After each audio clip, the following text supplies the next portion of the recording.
स्नेहदा स्पन्दन स्नेहदा स्पन्दन।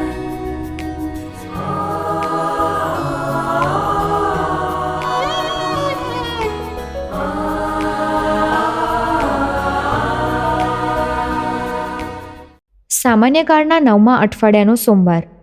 ધર્મસભા આજે સંત જસ્ટિનનું પર્વ ઉજવે છે. પરમેશ્વરે મોકલેલા પોતાના એકના એક દીકરાની પણ અવગણના કરીને આપણે તેને ક્રૂસ પર લટકાવી દીધો. પણ એ ઈસુ જ આપણા તારણની આધારશિલા બન્યા છે અને એમાં જ ઈશ્વરનું સામર્થ્ય જણાય છે. શું આપણે આપણા વાણી વર્તન આચાર વિચાર દ્વારા પ્રભુનો નકાર તો નથી કરતા ને? સાંભળીએ સંત માર્ક કૃત શુભ સંદેશ અધ્યાય 12 કડી 1-12. પછી ઈસુએ તેઓને દ્રષ્ટાંતો મારફતે સમજાવવાનું શરૂ કર્યું. એક માણસે દ્રાક્ષની વાડી રોપી, તેની ફરતે વાડ કરી, ખાડો ખોદીને દ્રાક્ષનો કુંડ બનાવ્યો અને ચોકી માટે માળો બાંધ્યો. પછી વાડી ખેડૂતોને ભાગે આપી પોતે પરદેશ ચાલ્યો ગયો. મોસમ વખતે તેણે એક નોકરને ખેડૂતો પાસે વાડીના પાકનો ભાગ લેવા મોકલ્યો, પણ તે લોકોએ તેને પકડીને માર માર્યો અને ખાલી હાથે પાછો કાઢ્યો. ફરી બીજા નોકરને તેમની પાસે મોકલ્યો. તેને તેમણે માથામાં માર્યું અને તેનું ભારે અપમાન કર્યું. આથી તેણે બીજા એક જણને મોકલ્યો, તો તેને તે લોકોએ મારી નાખ્યો. બીજા અનેકોને મોકલ્યા. તેમાંના કેટલાકને તેઓએ માર્યા ને કેટલાકને મારી નાખ્યા. હજી એની પાસે એક માણસ રહ્યો હતો, એનો પોતાનો વાલો દીકરો. છેલ્લે એણે તેને પણ મોકલ્યો. મારા દીકરાની તો એ લોકો આમન્ય રાખશે, એવું તેણે ધાર્યું હતું. પણ તે ખેડૂતોએ માહો માહે કહ્યું કે આ વારસ છે, ચાલો આપણે એને મારી નાખીએ, એટલે વારસો આપણને મળશે.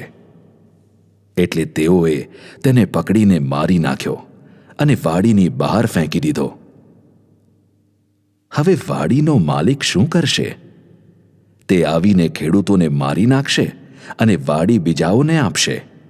તમે શાસ્ત્રમાં કદી આ વાંચ્યું નથી કે જે પથ્થરને કડિયાઓએ નકામો માનીને ફેંકી દીધો હતો, તે જ આધારશિલા બન્યો છે. એ ઈશ્વરની લીલા છે. આપણે માટે એ અદ્ભુત દ્રશ્ય છે. આ દ્રષ્ટાંત પોતાને અનુલક્ષીને કહ્યું છે એમ એ લોકો સમજી ગયા, અને તેથી તેઓ ઈસુને પકડવા માંગતા હતા, પણ તેમને લોકોનો ડર લાગતો હતો. આથી ઈસુને છોડીને તેઓ ચાલતા થયા. स्नेहदा स्पन्दन स्पन्दन। ઈસુ યરુશાલેમમાં છે. ઈસુના શ્રોતાઓ છે મુખ્ય પુરોહિતો, શાસ્ત્રીઓ, આગેવાનો. ઈસુ એક દ્રષ્ટાંત કથા કહે છે. દ્રષ્ટાંત કથા રોજિંદા જીવનમાં બનતી ઘટનાઓ આધારિત હોય એટલે ખૂબ વાસ્તવિક લાગે. દ્રષ્ટાંત કથામાં પાત્રો હોય. દ્રષ્ટાંત કથા સાંભળનાર શ્રોતા પોતાને દ્રષ્ટાંત કથામાંના એક પાત્ર સાથે આઈડેન્ટિફાઈ અથવા એકરૂપ કરી દે, એટલે દ્રષ્ટાંત કથામાંના પાત્રને જે કાંઈ થાય તે આ શ્રોતાને પણ થાય. ઈસુના સમયમાં જમીનદારોમાં એવી પ્રથા હતી કે દૂર દૂરના ગામોમાં આવેલી તેમની જમીનમાં બધી તૈયારી પછી, પાક રોપ્યા પછી તેઓ વાડી ખેડૂતોને ભાગમાં આપે. જમીનદાર તો મોટા શહેરમાં રહેતા હોય, ખેડૂતો આ વાડીને સંભાળે. પાક ઉતરે ત્યારે જમીનદારનો ભાગ વફાદારીપૂર્વક મોકલી આપે. આપણે ત્યાં પણ ખેતર ભાગમાં આપવાનો રિવાજ છે. જે ભાગ્યો છે તેની ફરજ બને છે કે પાક આવે જમીનદારનો હિસ્સો અલગ કરી જમીનદારને મોકલી આપવાનો. ઇસરાયેલી પ્રજા એ વાડી છે. વાડીના માલિક પ્રભુ પિતા છે.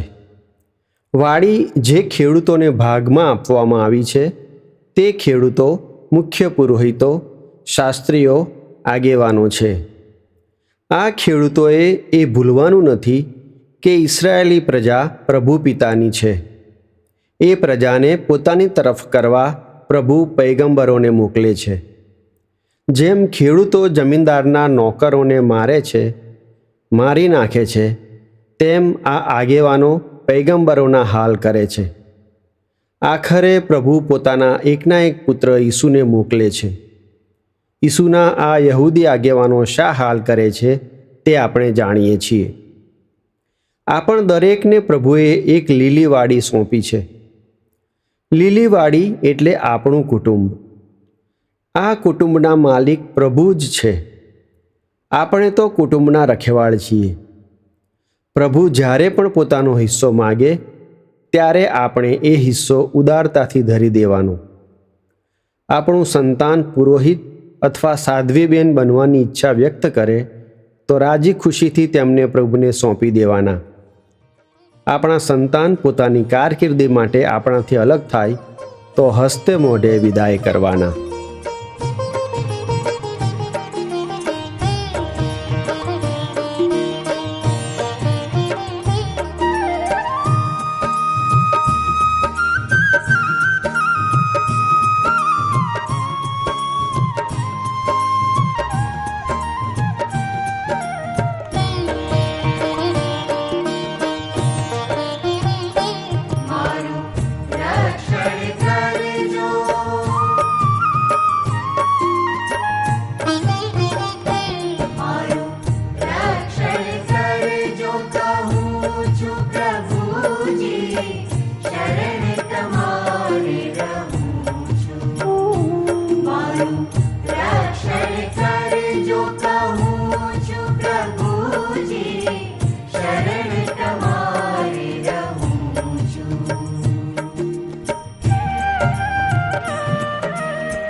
બાહુ